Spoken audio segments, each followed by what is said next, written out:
오늘의 주요 뉴스입니다. 코로나19 대유행으로 중환자 병상이 부족해지자 정부가 상급종합병원 등 40여 곳에 대해서 병상수의 최소 1%를 비워달라는 첫 행정명령을 내렸습니다. 현장에서는 일반 중환자들이 갈 곳이 사라진다는 우려의 목소리가 나오고 있습니다. 화이자에 이어 모더나 백신도 미국 당국의 긴급 사용 승인을 받아 미국은 세계 최초로 백신 2가지를 확보했습니다. 유통과 보관이 간편한 모더나 백신까지 다음 주부터 보급되면 미국 전역에서 초고속 접종이 시작됩니다. 전국 곳곳이 한파 경보 속에 일부 지역에서는 체감 온도가 영하 20도까지 떨어졌습니다. 폭포는 꽁꽁 얼고 주택가 배수관에는 커다란 고드름이 달렸습니다. 코로나 사태 속에 운전자도 운전대도 없는 로봇택시 개발 경쟁이 미국에서 뜨겁습니다. 빠르게 다가오고 있는 자율주행 택시 현장 취재했습니다. 성폭행범 조두순의 출소를 전후해 안산에 유튜버들과 BJ들이 모이면서 주민들 피해가 커지고 있습니다. 사흘에 1,000만 원이 넘는 돈을 벌었다니 이들의 실패와 대안을 사건을 보도해서 짚어봅니다. 뉴스의 조수빈입니다. 코로나19 신규 확진자 나흘째 1,000명을 넘었습니다. 정세균 총리는 이번 주말이 사회적 거리 두기가 3단계로 갈지 분기점이라며 방역에 힘써달라고 거듭 당부했습니다. 더 문제는 상태가 심각한 위중증 환자 수입니다. 275명으로 연일 최고 기록을 갈아치웠습니다. 살 수 있었을 환자가 병상이 부족해서 목숨을 잃고 있습니다. 급기야 민간 상급 종합병원에 코로나19 중증 환자 전담 치료 병상을 확보하라는 행정명령 처음으로 떨어졌습니다. 안건우 기자입니다. 정부가 병상 확보 행정명령을 내린 곳은 서울 아산병원, 삼성 서울병원 등 빅5로 불리는 상급 종합병원과 국립대학병원 40여 곳입니다. 중앙사고수습본부는 어제 이들 병원에 허가 병상 수의 최소 1%를 코로나19 중증 환자를 치료할 전담 병상으로 확보하라고 공문을 보냈습니다. 그러면서 오늘 오후 3시까지 병상 확보 계획을 보내달라고 요청했습니다. 국내에서 코로나19가 발생한 이후 민간 상급 종합병원까지 병상 동원을 명령한 건 처음입니다. 현행법에 따르면 질병관리청장이나 각 지방자치단체장이 감염병 예방을 위해 의료기관 병상을 동원할 수 있습니다. 나흘 연속 신규 확진자가 1,000명 넘게 쏟아져 나오면서 위중증 환자 수도 폭증하자 꺼내든 카드입니다. 최근 일주일 동안 위중증 환자는 170명대에서 오늘 275명까지 늘어 연일 최고치를 갈아치우고 있습니다. 하지만 수도권의 중증 환자 전담 치료 병상은 서울 4개 등 6개만 남아 급증하는 환자를 감당하기엔 역부족입니다. 방역당국은 이번 명령을 통해 300여 개의 중증 환자 전담 치료 병상을 더 확보할 수 있을 것으로 예상하고 있습니다. 공공 부분이 점유하고 있는 부분은 10% 정도밖에 미치지 못합니다. 그런 공공 의료 시설만 가지고 코로나19와 같은 팬데믹을 극복하는 데는 한계가 있습니다. 정세균 국무총리는 오늘 오전 민간병원 가운데 처음으로 코로나19 전담병원을 자처한 평택 박예병원을 방문해 지원을 아끼지 않겠다고 약속하면서 민간의 협조를 호소했습니다. 채널A 뉴스 안건우입니다. 네, 민간병원이 병상 제공에 그동안 선뜻 나서지 못한 건 사실입니다. 여러 이유가 있겠습니다만 정부가 급할 때 도움을 요청하고는 정작 제대로 보상하지 않았던 전례 때문에 정부와 민간병원 사이에 불신이 깔려 있다는 지적도 있었습니다. 하지만 이제 병상 강제 동원 명령은 떨어졌습니다. 쥐어짜서라도 병상을 만들어내야 합니다. 문제는 의료진은 또 어떻게 확보할 것인가입니다. 현장을 너무 모른다. 해당 병원들은 당황하는 분위기가 역력했습니다. 이다혜 기자의 보도를 먼저 보시고요. 잠시 뒤에는 예상되는 또 다른 의료 공백 문제를 인터뷰로 짚어보겠습니다. 하루 만에 병상 확보 계획을 제출하라는 행정명령에 상급 종합병원들은 비상이 걸렸습니다. 코로나19 중증 환자 병상을 기존 2개에서 8개로 늘렸던 삼성 서울병원은 9개를 더 추가하기로 했습니다. 6개 병상을 운영하던 서울 아산병원은 27개까지 확보하기 위해 비상회의를 열었습니다. 통상 코로나19 중증 환자 1명을 치료하는데 다른 질병 중환자의 4배 이상 인력이 필요합니다. 코로나19 중증 환자 병상 20개를 만들면 기존 중환자 병상 80개를 운영하지 못하게 되는 셈입니다. 중환자의 30%가 서울의 상급 종합병원 5곳, 이른바 빅5에 몰려있는 만큼 다른 병원으로 옮기기도 쉽지 않습니다. 이번 조치가 의료 현장의 현실을 제대로 파악하지 못했다는 지적도 나옵니다. 코로나 환자는 초기 치료하면 중환자로 안 가면 살 수 있는데 이런 환자는 치료를 안 하면 사망을 하거든요. 일반 민간병원에 치료 못해요. 한 상급 종합병원 관계자는 현장 어려움을 여러 차례 피력했는데 당황스럽다고 밝혔고, 또 다른 병원 관계자는 다른 중환자 진료와 수술을 조정해 인력을 확보해야 해 환자 피해가 불가피하다고 호소했습니다. 100개에서 300개 병상 규모의 2차 병원에 동원령을 내리는 것이 더 적합하다는 의견도 나옵니다. 대형 병원에선 중환자실을 임의로 줄일 수가 없어요. 매뉴얼을 만들어서 딱 지정을 해주고 병원장들이 예측 가능하게 그런 정보만 주시면 많은 분들이 곳곳에서 참여하지 않을까요? 방역당국은 병상 대기 중 사망 재발 방지를 위한 대책을 내일 발표할 예정입니다. 채널A 뉴스 이다혜입니다. 그런가 하면 미국은 모더나 백신도 긴급 승인했습니다. 펜스 부통령이 이미 맞은 화이자에 비해서 보관 온도에 덜 민감해서요. 시골 같은 데까지 안전한 상태로 운반할 수 있다는 게 최대 강점인데요. 자, 이제 미국은 세계 최초로 2가지 코로나 방패를 확보한 겁니다. 곧바로 동시다발 접종에 돌입하며 진짜 터널 끝을 향해서 나아가고 있습니다. 워싱턴 김정은 특파원입니다. 미 식품의약국 FDA가 모더나의 코로나19 백신에 대해서도 긴급 사용을 승인했습니다. 질병통제예방센터 CDC의 서명만 거치면 다음 주부터 접종이 시작됩니다. With FDA's authorization, this additional vaccine will soon be distributed throughout the country by our federal partners. 이미 접종이 시작된 화이자 백신은 영하 70도 초저온으로 보관해야 하지만 모더나 백신은 일반 냉장고에서도 최대 30일간 안정적 상태를 유지할 수 있습니다. 소량으로도 유통할 수 있기 때문에 시골 병원과 지역 보건소까지 구석구석 백신이 전해질 것으로 기대됩니다. 화이자에 이어 모더나까지 백신을 확보한 미국에선 접종에 속도가 붙었습니다. 지도자들은 소매를 걷어붙이고 생방송 카메라 앞에 섰습니다. The way through this challenging time is vigilance and a vaccine. 하원 의장 등 워싱턴 주요 인사들에 이어 바이든 대통령 당선인 부부도 오는 21일 백신 주사를 맞습니다. 연말까지 4천만, 내년 2월까지 1억 명에 대한 접종을 마친다는 계획입니다. We will crush this outbreak that has really terrorized us for the last 11 months. 현지 전문가들은 모더나나 화이자 모두 비슷한 효과를 내는 백신인 만큼 이 선택권이 있기보단 현지 배분 상황에 따라 접종이 이루어질 것이라고 밝혔습니다. 워싱턴에서 채널A 뉴스 김정환입니다. 이 긴 터널을 끝낼 유일한 방법은 미국처럼 백신뿐입니다. 그런데 우리 정부 백신 확보에 계속 소극적이었고요. 유일하게 계약을 체결한 게 아스트라제네카였죠. 최소한 1,000만 명분, 물론 이것만으로는 턱없이 모자랍니다만 일단 이것만이라도 내년 3월 안에 도입된다. 여러 차례 공언해왔습니다. 그런데 이건 또 어떻게 해석해야 될까요? 계약서에는 언제 도입되는지 날짜가 박혀있질 않습니다. 논란이 일자 정부는 서면으로 약속받았다고 했는데 과연 도입 날짜를 못 지켜도 법적 책임을 물을 수는 있는 건지 의아합니다. 최성 기자입니다. 정부는 내년 2에서 3월이 아스트라제네카가 개발한 백신의 국내 도입 시기라고 수차례 반복했습니다. 이보다 앞당겨질 가능성도 내비쳤습니다. 식약처 사용 승인이 나고 아스트라제네카 협의가 되면 2, 3월까지 안 기다려도 됩니다. 그러나 정부와 영국 아스트라제네카 측이 체결한 구매 계약서에는 구체적 시기가 명시되지 않았습니다. 지난달 화상회의에서 아스트라제네카 측이 내년 2에서 3월경 공급할 수 있다고 밝힌 약속을 근거로 정부가 발표한 겁니다.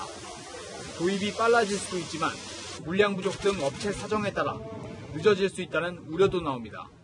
이에 대해 복지부는 2에서 3월부터 도입한다는 내용은 회의록 등 서면으로 확인받았다며 일정에 차질 없는 건 분명하다고 설명했습니다.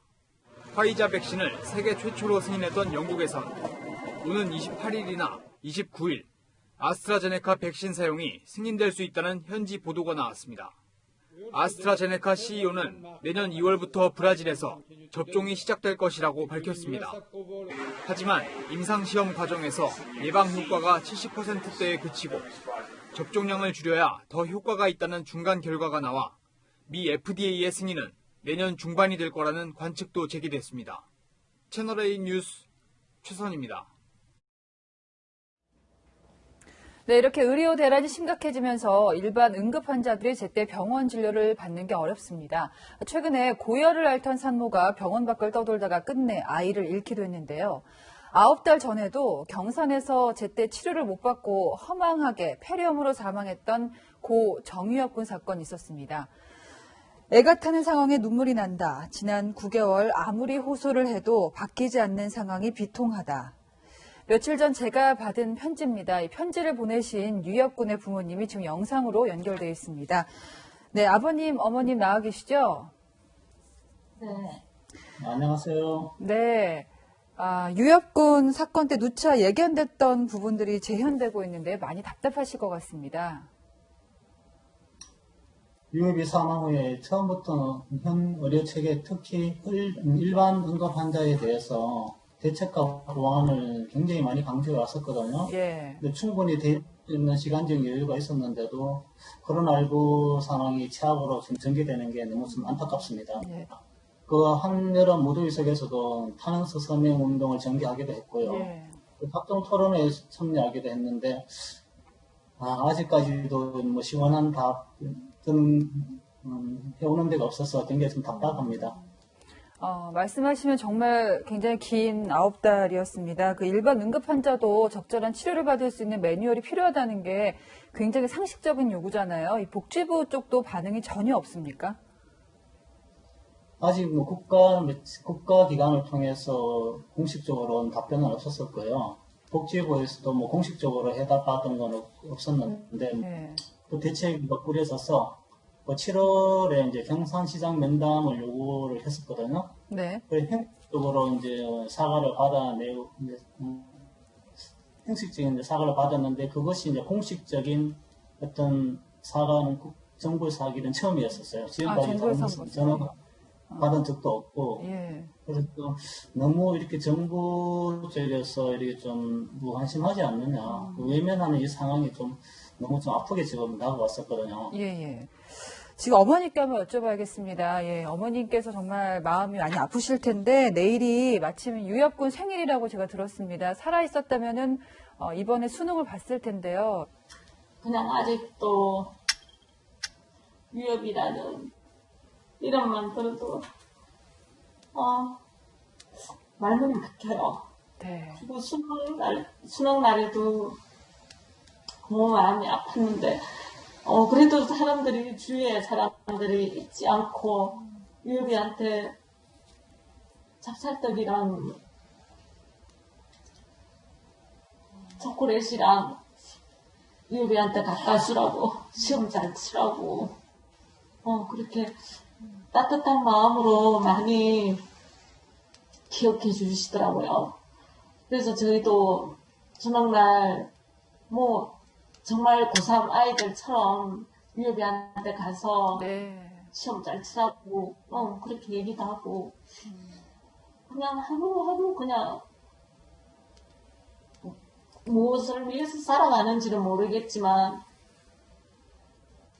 버티고 있는 것 같아요. 그냥 버티고 있는 것 같아요. 이게 왜 9달이 지나도록 제자리일지 답답한데요. 이게 정부든 국회든 꼭 짚고 넘어가야 될 것 같은데요.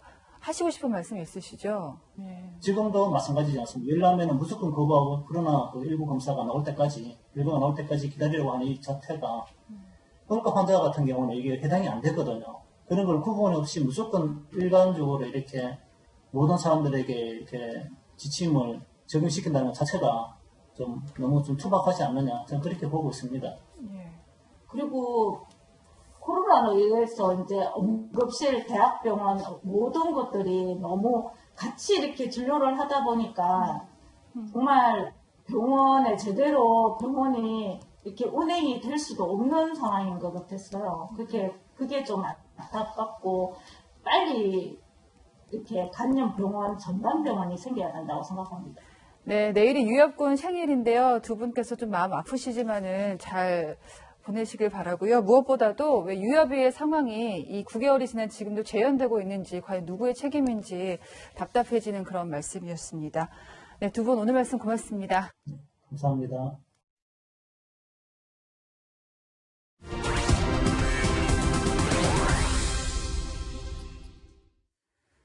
네, 다음 뉴스입니다. 술 취한 승객이 자기를 깨웠다고 택시기사를 폭행해서 경찰까지 출동을 했습니다. 그런데 이 승객 한 달도 채 지나지 않아서 법무부 차관에 임명된 이용구 차관입니다.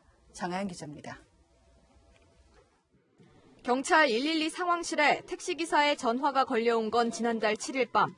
택시기사는 목적지에 도착해 술 취한 승객을 깨웠더니 멱살을 잡았다고 신고했습니다. 멱살을 잡은 술 취한 승객은 이용구 법무부 차관. 당시는 차관 임명 전이라 변호사 신분이었습니다.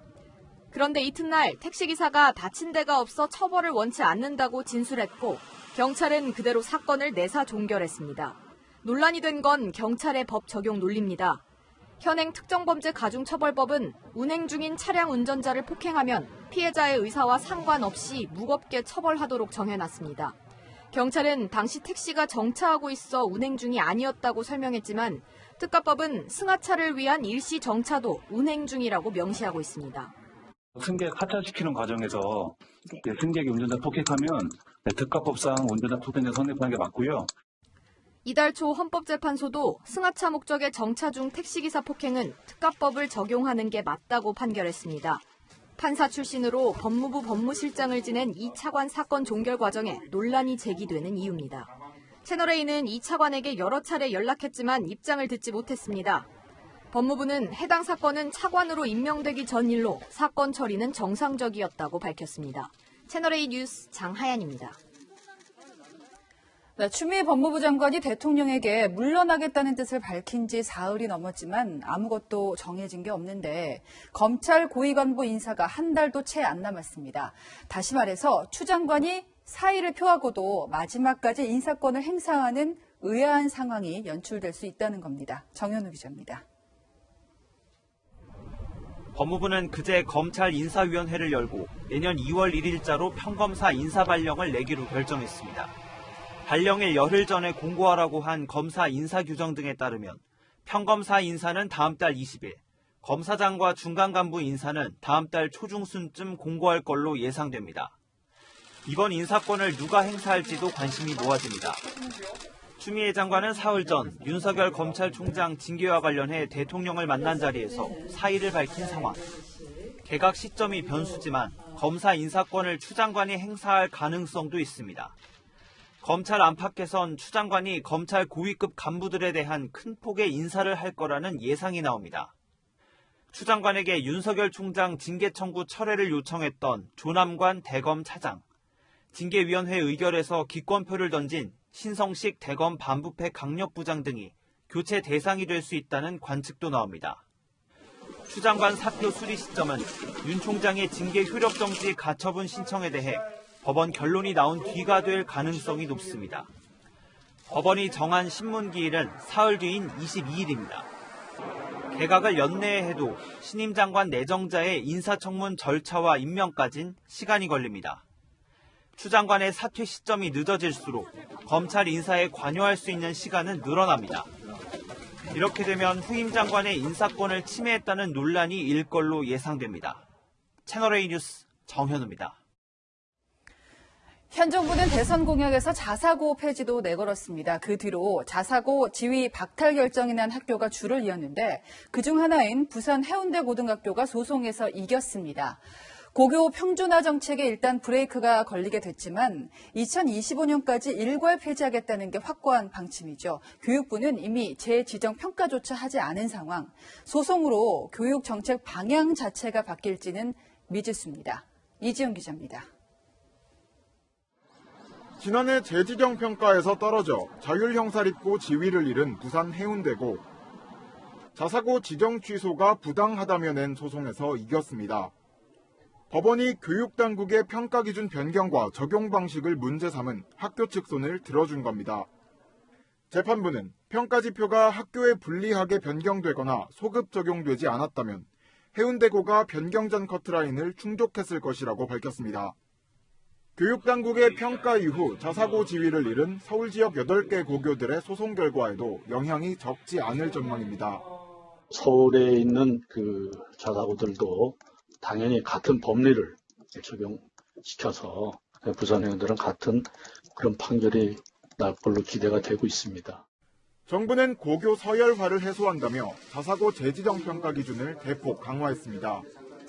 자사고, 외고, 국제고를 2025년 고교 학점제 도입과 함께 일괄적으로 일반고로 전환하는 방안을 적극 추진하겠습니다. 사법부가 밀어붙이기식 고교 평준화에 제동을 걸었다는 평가가 나옵니다. 채널A 뉴스 이지훈입니다.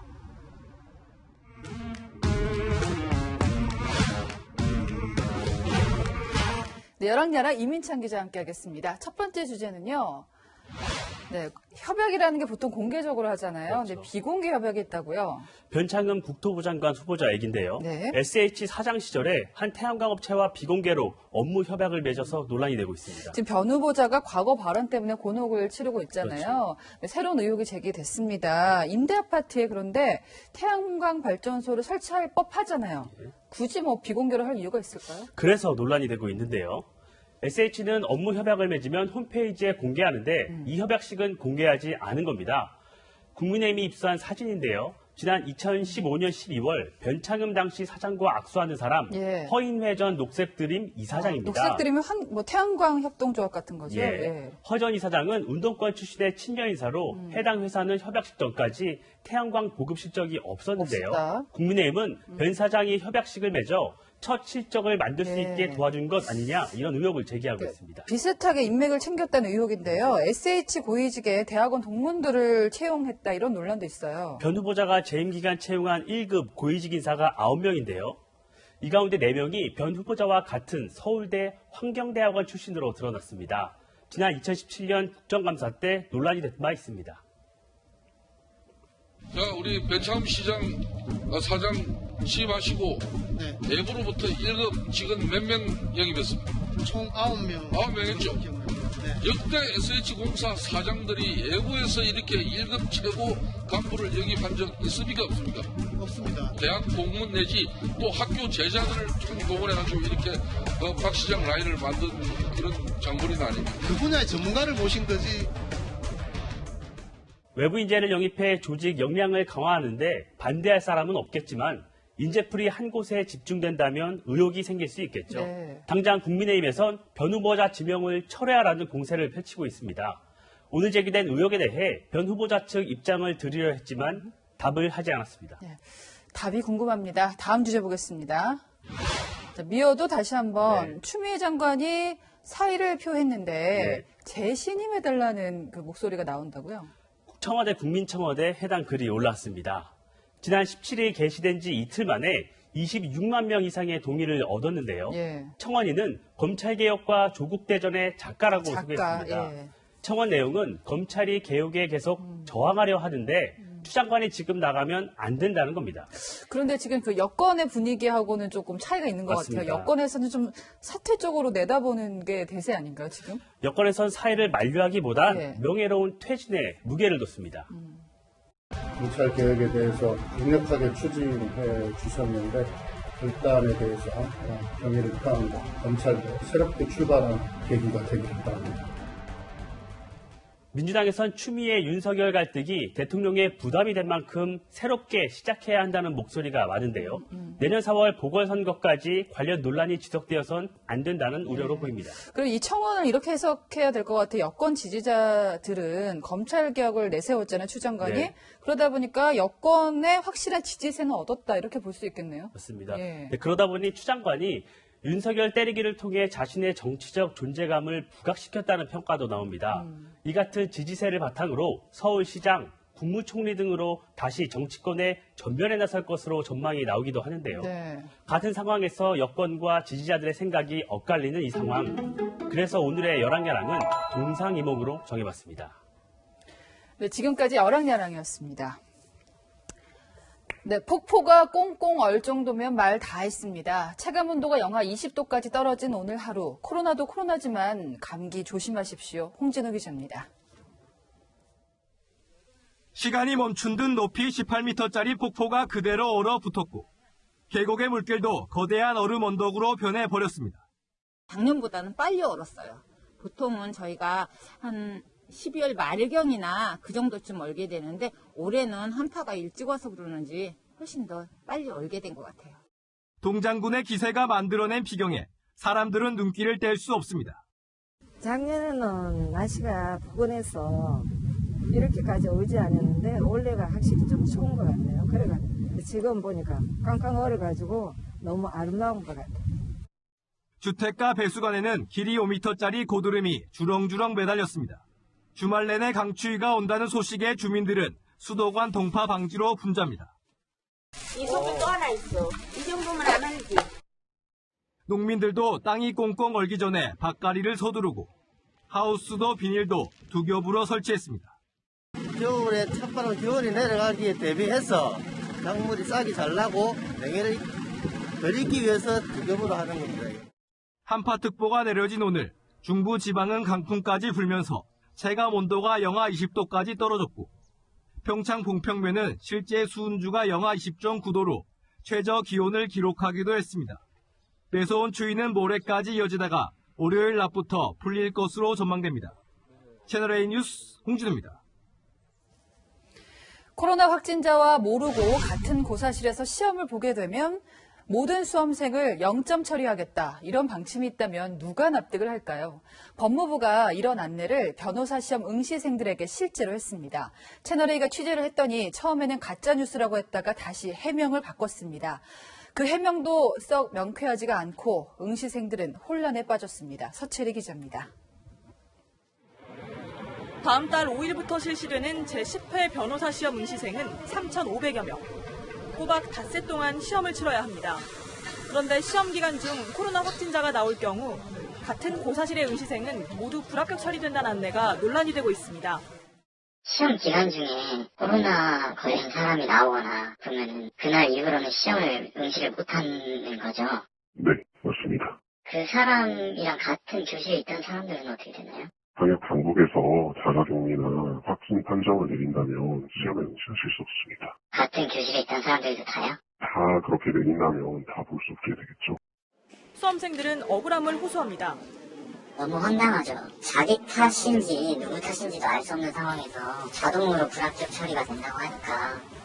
게다가 변호사 시험은 로스쿨 졸업 후 5년 동안 최대 5번 도전할 수 있는데 이 중 한 번의 기회를 상실하게 되는 셈입니다.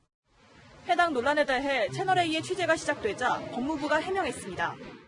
담당 직원이 안내를 잘못했다며 확진자와 같은 고사실에 있어서 자가격리 대상인 경우 별도 시험장에서 나머지 시험을 치르게 하겠다고 밝혔습니다. 다만 확진 판정자는 여전히 무채점 처리에 시험을 볼 수 없고 응시 기회가 차감되는 것도 변함없다고 덧붙였습니다. 다음 달 시험까지 채 3주도 남지 않은 시점, 법무부의 해명 내용은 아직 공지되지 않았습니다.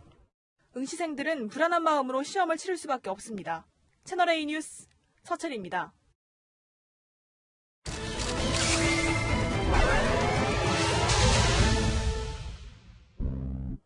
조두순이 출소한 지 딱 일주일 됐습니다. 흉악범이 세상 밖으로 나온다는 소식에 마음을 졸이던 이웃 주민들. 그런데 이들에게 또 다른 공포가 찾아왔습니다. 조두순을 처단하겠다며 찾아든 인터넷 방송 진행자들인데요. 더 많은 조회수와 수익을 얻기 위해 자극적인 발언과 행동도 서슴지 않습니다. 조두순의 호송 촬영을 부순 30대 유튜버에게 경찰이 오늘 사전 구속영장을 신청했죠. 이를 비롯해서 소란을 피우다 경찰에 입건된 9명 중 4명은 인터넷 방송 진행자들이었습니다.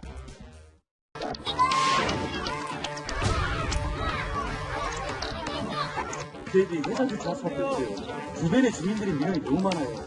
주민 아니면 살아요. 주민이시죠? 그게 뭐하는 그게.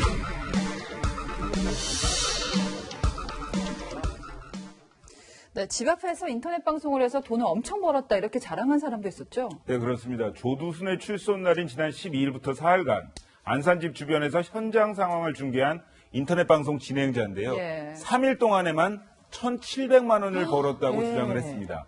광고 수익과 구독자들의 후원을 합해서 하루 600만 원 가까운 돈을 벌어들였다는 얘기입니다. 논란이니까 그 인터넷 방송 한 사람이 입장을 내놓긴 했어요. 네, 조두순에 대해서 궁금증을 해소하러 갔던 것이지 수익을 목적으로 한 건 아니다. 이렇게 해명을 했습니다. 수익금 전액을 안산지원 복지원에 기부하겠다고 밝혔는데 예. 하지만 인터넷상에선 조두순을 혼내준다는 뜻의 조두순 참교육을 키워드로 한 영상이 계속해서 올라오고 있습니다.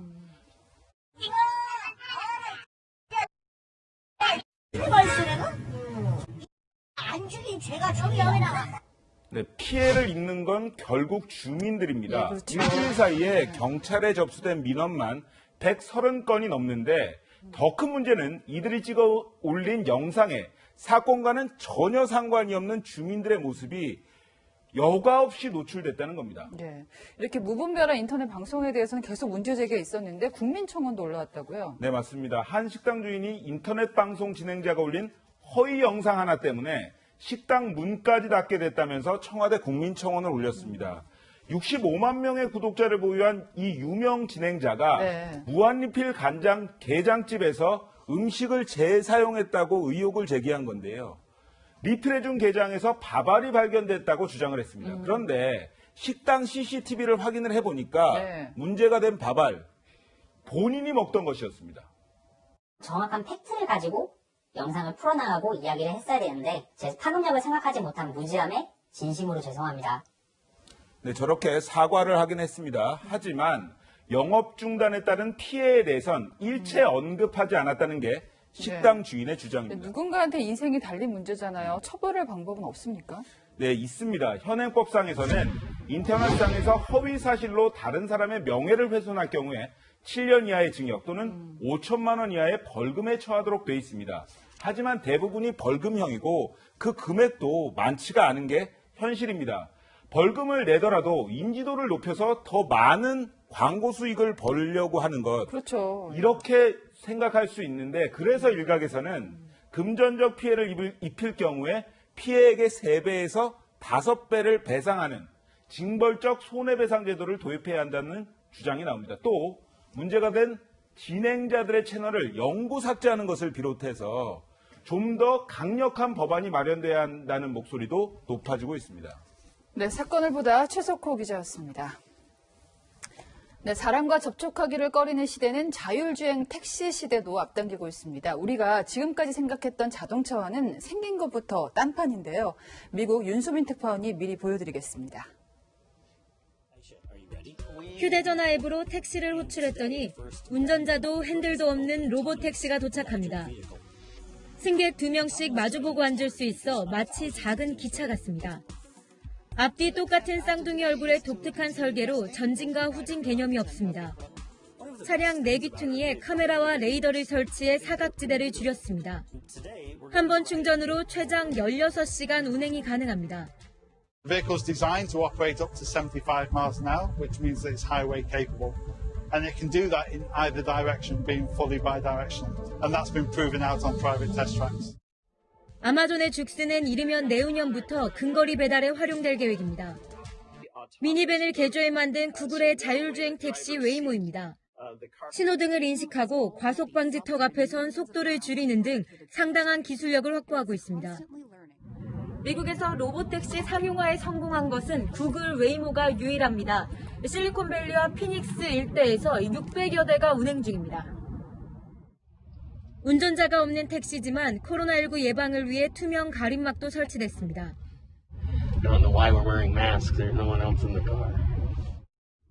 테슬라의 자율주행 기술도 한층 발전했습니다. 좁은 도로를 주행하다 맞은편에서 차량이 근접하자 알아서 옆으로 비켜섭니다. Wow, that was really good. It might have just been that my timing worked out, but that's what I would have done is ducked into that open parking space. 테슬라는 자신의 차를 자율주행 택시로 제공하는 서비스도 구상하고 있습니다. 테슬라 CEO 일론 머스크는 차주가 로봇 택시를 운영할 경우 연간 3만 달러의 수익 창출이 가능할 것으로 기대했습니다. 현대차 그룹도 빠르면 2025년 자율주행차 상용화를 목표로 하고 있습니다. 이를 위해 차량 공유업체인 리프트와 손잡고 내년 상반기 미국에서 로봇택시를 선보입니다. 코로나19 확산 속에 시민들이 나홀로 교통수단을 선호하면서 로봇택시 시대도 성큼 다가왔습니다. 미국 실리콘밸리에서 채널A 뉴스 윤수민입니다.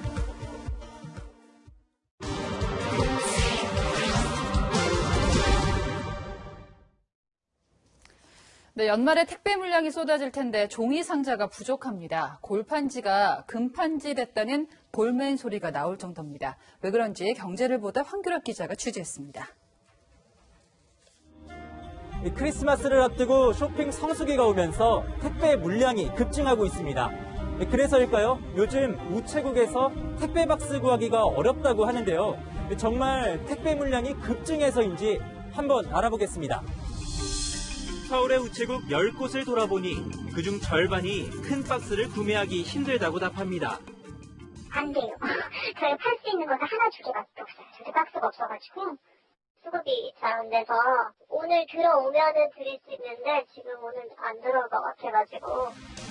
왜 박스가 부족할까? 골판지로 박스를 만드는 공장을 찾았습니다. 이 공장에서 하루에 만드는 박스 규모는 약 6,000제곱미터 정도. 그러나 지금은 절반 정도인 3,700제곱미터밖에 만들지 못합니다. 이유는 바로 골판지가 부족하기 때문입니다. 이곳은 이 박스를 만드는 데 쓰이는 골판지를 쌓아두는 곳입니다. 원래는 이 골판지로 창고가 꽉 차 있어야 되는데요. 보시다시피 텅 비어 있습니다. 박스 생산량은 평소의 80% 정도로 줄었고 납기도 밀려서 사흘 만에 끝내던 주문 제작이 열흘 넘게 걸리고 있습니다.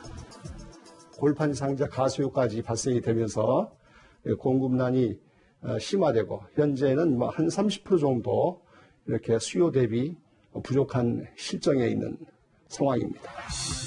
원지를 원료로 하는 골판지로 박스를 만드는데 원지가 부족해지면서 연쇄적으로 영향이 나타나는 겁니다. 골판지 대란의 배경엔 환경부가 지난 7월 국산 폐지 사용을 유도하기 위해 시행한 폐지 수입 신고제도 자리 잡고 있습니다. 골판지 재료가 되는 폐지 수입이 어려워진 데다 지난 10월 전국 원지 생산량의 7.5% 정도를 차지하던 대형 제지 공장에서 화재까지 발생해 수급에 비상이 걸린 겁니다. 물량 부족에 원지 가격이 갑작스럽게 오르면서 중소박스 업체들은 이중고를 겪고 있습니다. 제때 박스 공급을 못하니까는 그 업체에서 박스를 다른 박스에 담아놨다가 우리 박스가 3, 4일 납기 뒤에 들어가게 되면 다시 재포장을 해야 되거든요. 재포장 비용을 저희들이 물어주고 있습니다. 시중에서는 이미 박스 대란이 밀려오고 있습니다. 연말 박스 수요는 늘고 있지만 우체국부터 중소기업들까지 박스가 없어 허덕이고 있습니다. 문제는 조금 있으면 이제 또 설이잖아요. 이러면 이제 난리가 나는 거예요. 그때는 이제 그 선물 상자들 같은 경우들이 이제 수량이 좀 더 많아지는 시기거든요. 종이는 모자른데. 문제는 박스 부족이 단기간에 해결되기 어렵다는 점입니다. 코로나19 여파로 비대면 택배 시장이 급성장해 수요가 계속 늘어나는 만큼 골판지 수급 불균형 해소가 시급하다는 지적이 나옵니다. 경제를 보다 황규락입니다. 매서운 칼바람에 옷깃을 절로 여미게 되는 하루였습니다. 휴일인 내일 오늘보다 기온은 다소 오르지만 여전히 강추위가 이어질 텐데요. 내일 서울의 아침 기온 영하 7도, 홍성은 영하 8도를 보이겠고요. 한낮에 서울은 1도, 대구는 5도로 종일 춥겠습니다. 이번 한파는 동짓날인 모레까지 이어진 뒤 차츰 풀리겠습니다. 내일 전국이 대체로 맑은 가운데 일부 지역에는 눈 소식이 있습니다. 오늘 밤부터 내일 아침 사이 충남 서해안과 호남 서해안에 1cm 미만, 울릉도와 독도 또 제주 산지에는 5cm 안팎의 눈이 내려 쌓이겠습니다. 반면 뚜렷한 눈이나 비 소식이 없는 영동과 전남 또 영남에는 건조특보가 이어지고 있습니다. 화재 사고 나지 않도록 각별히 유의하시길 바랍니다. 크리스마스 이브에는 전국에 눈이나 비가 오겠고요. 크리스마스 당일에는 대체로 맑은 하늘이 이어지겠습니다. 날씨였습니다. 뉴스 마칩니다. 내일도 저와 함께 뉴스입니다.